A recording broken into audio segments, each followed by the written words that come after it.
Am I on there? Yep, you're good, Kevin. Oh, finally. Okay.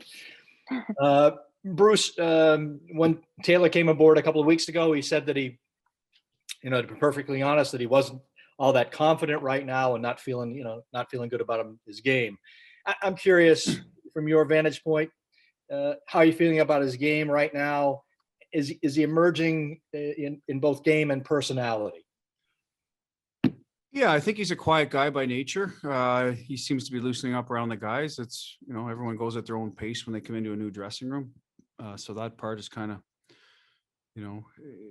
up to him and his demeanor. I think we're a pretty welcoming group, so that should help anybody coming in here. As for on the ice, he's obviously contributed offensively, both scoring and making plays. I think his effort to get back into our end back checks have been there every night. Last night, there was certainly 2 examples, broke up a play and kind of affected how a 2-on-1 was going to play out with a good back check, forcing a guy to stay in his backhand, makes it easier for Swayman to read there. So a couple of really nice plays in that regard, finished some checks. So blocked shot again, little things like that away from the puck that, you don't know about a player, especially the offensive guys that come in with a lot of, on their resume when it comes to offense, but how are they away from the puck? And I think he's done a good job. He's trying to play the way we play, be a net front presence when it's his turn. And so there's always a few details we're going to remind him about, but I've liked his all-around game. I think he's helped Krejci, good left stick with a right stick. Entries are good that way. So they'll continue to find their chemistry with Smitty. They had a few good looks last night. Unfortunately, didn't cash in. Much of his career, you were down in Providence, but you saw him a few times over these last 4 years. You never know till you get a guy. Does he fit what you saw? Is he delivering as advertised? Well, I think so. I mean, he said he lacked confidence, so we didn't expect him to come in here. And I don't think it's a switch in this league. I think you can certainly find it. And I hope he has here or is finding it because he's fit in well. And like I said, we've won a lot of hockey games with him in the lineup. Unfortunately, not the last 2, but that's just certainly not on him. I think he's been good. I'm not sure he's been on the ice for a goal against yet. So for offensive guys, obviously that's a good sign. And then as for seeing him, I saw him in Jersey the most because when he was in Arizona, like I said, we're only out there a couple times, home and home. But I thought he's a pretty dynamic player for them, drove a lot of their offense, but I did not take a lot of note of his details, Kevin, to be honest with you. You're looking at tendencies, systems when you're doing pre-scouts, especially a team outside your division that you've never really seen in playoffs. I think once you get into playoffs, you tend to find out a little more about individuals. So that's what I remember, a guy that could back you off and score, make plays. And I think he's done some of that here, obviously. Second effort on the puck. So, all good from my end. And I think the line itself has enjoyed having him as a part of it. Great. Thank you. Steve Conroy. Hey, Bruce, just looking at the lines that were posted there, are you committed to having Corrali as that third line center, or is that something you're still mulling over? Well, there's conversations with players, how their game's going, where it might, we're trying to help some players that are struggling a little bit get going. So you move them around sometimes. Sometimes it's at their behest and sometimes it's just coaches' decisions, right? So it's a little bit more of, I think, Steve, we seem to have identified our top 2, scoring, specifically our second scoring line. So what do we want out of our third and fourth now? So it's getting to the point of the year. It's, let's whatever you can do to help us get in the playoffs and then become a harder team to play against, once you're in the playoffs. So you got to start thinking about some of that stuff while still staying in the moment. So Corrali may be a third, maybe a fourth, might be a left winger, center. He's played lots of center for us. It moves Coyle out of there. Charlie hasn't found it offensively in a while here. So again, as I alluded to earlier, sometimes there's conversation with players like, yeah, let's do that. Maybe it'll get me going, shooting more. So we've done that with Charlie in the past. We've said how we'd like our lineup to look like, but by the same token, we acquired a guy in Lazar that can play fourth line center.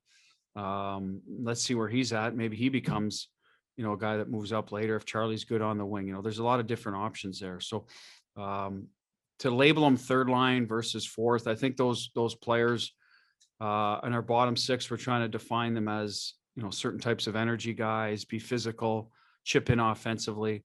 Let's not worry about your goal totals to this point this year. There's always players in every team that are a little bit above, a little bit below, but now it's almost like, hey, we got 9 games left. Let's get an identity and see how it goes. So we're trying different things there, but like I said, we're running out of runway here. So that is a little bit of where Sean is for tomorrow, and we'll see how he handles it going forward. I thought he played well in Buffalo the other night with Richie and DeBrusque. He was a little more offensive, making a few more plays. So maybe to loosen him up a little bit that way too. Thank you. Matt Porter. Hey, Bruce, a couple, if I might, just to follow up on that. Another way, obviously, you could go would be to move Charlie up to like maybe Krejci's wing and, drop Smith. What would be the reason for not doing that? Smith. I'm by the way, the reason is Smith. He's played well there. That's a pretty straightforward one. I'm not going to punish a guy who's played well at this juncture of the season to help another guy get going now. I think that was a conversation I would have happily had 6 weeks ago, but I think we're getting to the point where we're trying to identify, each line. And last week it was going well, right? It was going pretty well, but I think there's some players that have more to give. You got some other guys that have been in the lineup that, like a Frederick, that have helped us, and where does he fit in?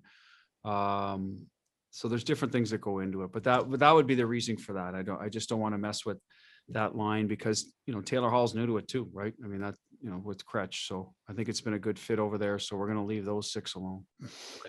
And then on the power play, what do you feel like you accomplished today? And do you feel like Taylor is maybe finding his strong side wing a little more appealing?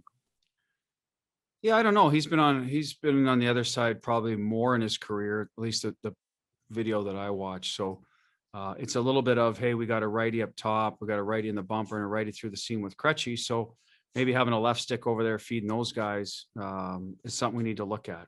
So that's what we're doing. We're looking at it. We could always switch back in game. They may end up on their strong sides and we end up back to where we were.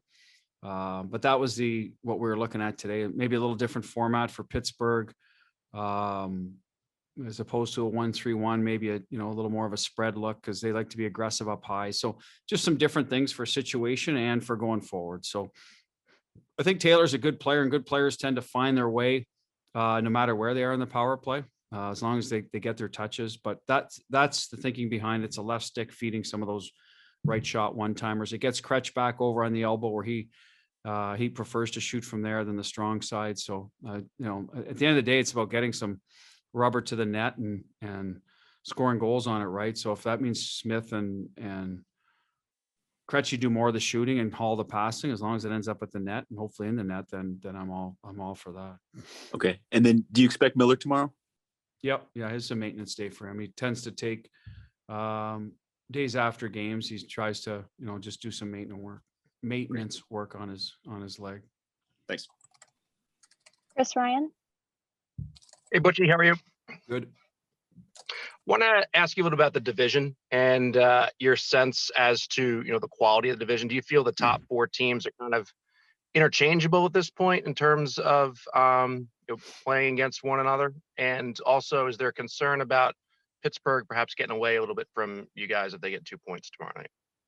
We're not concerned about Pittsburgh getting away. We're concerned about us mostly, Chris. First, we got to get to our game, play it well, get the points. I think this year it's been a grind for a lot of the teams. Pittsburgh went through at the start. A lot of their D were out, et cetera. They're still missing Malkin, and then Kapanen was out. So they're just, trying to find your game, and they have. Clearly they have, and they've separated a little bit. We started to find ours. We started to separate maybe from, the teams behind us. It's just, and caught up a little bit. The Islanders were way ahead, and now you can see them a little. So I just think our division is strong. I think there's 4 excellent teams right now. I think the Rangers are right there. We haven't seen them in a while, but they've got a good, young, talented team. Are they ready to play with the top teams? I don't know. We'll see them next week, and I guess that'll be determined how they finish. But they're certainly playing well this time of the year. Philly obviously was a strong team that just had some issues there and it got away from them. So at the end of the day, that's what I think about our division is that, it's tough at the top. So for us, Pittsburgh getting away, I think you're going to find whoever the 4 teams are that get in, the 1 versus 4 and 2 versus 3, it's going to be hard to pick a favorite. Unless someone, just reels off 8, 9, 10 in a row before the playoffs start. And I guess you could say, hey, they'd have an advantage, but I think there's not a lot to choose between those top teams. And I think all those teams would agree. They've had different, varied amounts of success against each team. You ask any coach, GM from those, Washington, Pittsburgh, Donnie with us, the Islanders, that, like I said, there's not a lot to choose from those 4 teams. So the seeding, I think in our particular division, however it plays out this year for the 4 teams, is not going to be a big difference.